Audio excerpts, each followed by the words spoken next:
Hello everyone, welcome back to my another daily vlog. বাসায় আসছে special guest. আশা করছি যে যেখান থেকে দেখছেন সবাই ভালো আছেন, সুস্থ আছেন।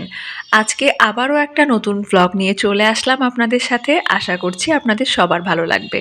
আমি জয়া। আজকে আমাদের বাসায় আসছে মায়ের কলেজ লাইফের কয়েকটা বান্ধবী, মানে আমার আন্টিরা। আমি রিসেন্টলি দেখছি চুলের নিচের পোর্শনটা একদম খারাপ হয়ে গেছে। তো এটা রিপেয়ার করার উপায়টা কি? সোশ্যাল মিডিয়ায় অনেক কিছু দেখি, গুগলে অনেক কিছু দেখি। তো স্টিল নাও আমি শেয়ার করছি একটা হেয়ার কেয়ার। সো আমি টাইম পেলেই কিছু করি আর না করি, অ্যাটলিস্ট হেয়ার কেয়ারটা করার চেষ্টা করি। প্যাকটা বানানোর জন্য লাগবে একটা কলা, আমি সাগর কলা নিয়েছি। লাগবে 1 চামচ মধু আর 1 চামচ নারিকেল তেল। আমি এই তেলটা ইউজ করি তাই এটাই দিয়েছি। তো আমি 2-1 মাস যাবৎ এই ঘরোয়া প্যাকটা ইউজ করছি। এতে আমার মনে হচ্ছে আমার চুলের জন্য খানিকটা হলেও উপকার হয়েছে। প্যাকটা যে মাথায় লাগাবো তার জন্য সময়ই পাচ্ছিলাম না, তাই আজকে একদম সকালে উঠেই হেয়ার কেয়ার করতে বসে গেছি। এটা কিন্তু আমি চুলের গোড়া থেকে আগা পর্যন্ত লাগিয়ে নিয়েছি অ্যান্ড দেন 30 থেকে 35 মিনিট পরে শ্যাম্পু করে ধুয়ে ফেলেছি। আমার হেয়ারটা কিন্তু এখন অনেক বেশি সফট আর শাইনি লাগছে। আপনারাও চাইলে একটু ট্রাই করে দেখতে পারেন, উপকার পাবেন। অনেক দিন পরে আমাদের বাসায় আজকে আন্টিরা এসেছে, মানে মায়ের কলেজ লাইফের বান্ধবীরা। তাই মাকে বললাম আন্টিদের সাথে বসে গল্প করতে, আর দুপুরের রান্নাটা আমি করে ফেলছি। সো প্রথমে আমি চিকেনটা ম্যারিনেট করছিলাম। বাসায় মায়ের স্পেশাল গেস্ট আসছে বলে কথা, আর পোলাও মাংস না হলে কি হয় নাকি। এখানে আমি চিংড়ি পোলাও রান্না করব।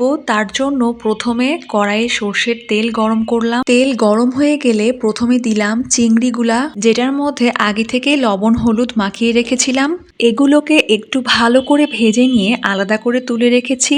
এরপর আমি পেঁয়াজ দিয়ে ভালো করে নেড়ে নিচ্ছিলাম অ্যান্ড দেন আমি টমেটো কুচি অ্যাড করলাম। টমেটোগুলো দিয়েছি কারণ এতে করে কালারটা খুব ভালো আসে। ভিডিওটি ভালো লাগলে লাইক, কমেন্ট এবং ফেসবুক পেজটি ফলো আর চ্যানেলটা সাবস্ক্রাইব করতে ভুলবেন না। এখন আমি পোলাওয়ের জন্য যে আতপ চালগুলো ধুয়ে রেখেছিলাম সেটা দিচ্ছি। এবার আমি এই চালগুলো ভালো করে নাড়াচাড়া করে একটু কিছুক্ষণ ভেজে নেব। পরিমাণ মতো সল্ট অ্যাড করে দিয়েছি। বেসিক্যালি আমি এটা এরকম অবস্থায় এখন জল অ্যাড করে দেব।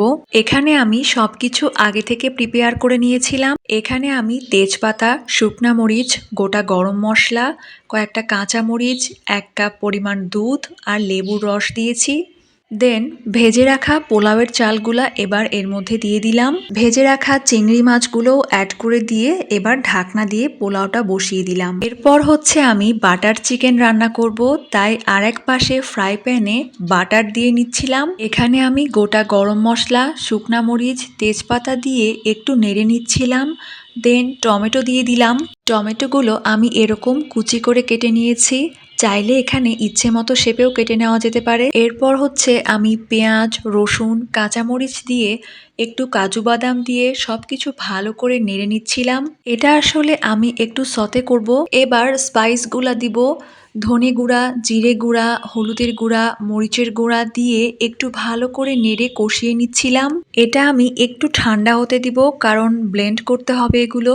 এই ফাঁকে আমার চিংড়ি পোলাওটা রেডি হয়ে গিয়েছে। একটু ঘি ছড়িয়ে দিলাম। এবার বাটার চিকেনের জন্য যেগুলো সতে করেছিলাম সেগুলো মিক্সিতে দিয়ে দিলাম। একটু জল দিয়ে ব্লেন্ড করে নিচ্ছি, তাহলে মিক্সিংটা ভালো হবে। দেন ফ্রাই প্যানে আবারও বেশ অনেকটা পরিমাণে বাটার দিয়ে দিলাম। পুরা বাটারটা মেল্ট হয়ে গেলে এবার ব্লেন্ড করে রাখা মশলাটা দিয়ে দিলাম। এরপর হচ্ছে যে ভালো করে নেড়ে মশলাটা কষিয়ে নিব, যাতে মশলা থেকে কোনো কাঁচা স্মেল না আসে। এবার ম্যারিনেট করা চিকেনটা দিয়ে আমি কিছু সময় কষিয়ে নিচ্ছিলাম। নামানোর আগে আমি একটু গরম মশলা গুঁড়া আর একটু চিনি অ্যাড করি, আমার কাছে ভালো লাগে। সো এই হচ্ছে আমার বাটার চিকেন রেসিপি। সো এখানে আমি এই তো সুন্দর করে সাজিয়ে দিলাম, আর সাথে ছিল স্যালাড। ট্রাস্ট মি, সবাই খুবই মজা করে খেয়েছে। আমার কাছে তো মনে হয় যাদের জন্য রান্না করেছি তারা তৃপ্তি সহকারে খেলেই বেশ শান্তি পাওয়া যায়। আজ এ পর্যন্তই। সো আমিও খেতে বসে পড়েছি। তো আশা করছি আজকের ব্লগটা আপনাদের ভালোই লাগবে। কেমন লাগলো অবশ্যই কমেন্ট করে জানাবেন। তো নেক্সটে আবারও নতুন কোনো ভ্লগ নিয়ে চলে আসব। সবাই সেই পর্যন্ত ভালো থাকবেন, সুস্থ থাকবেন। টাটা।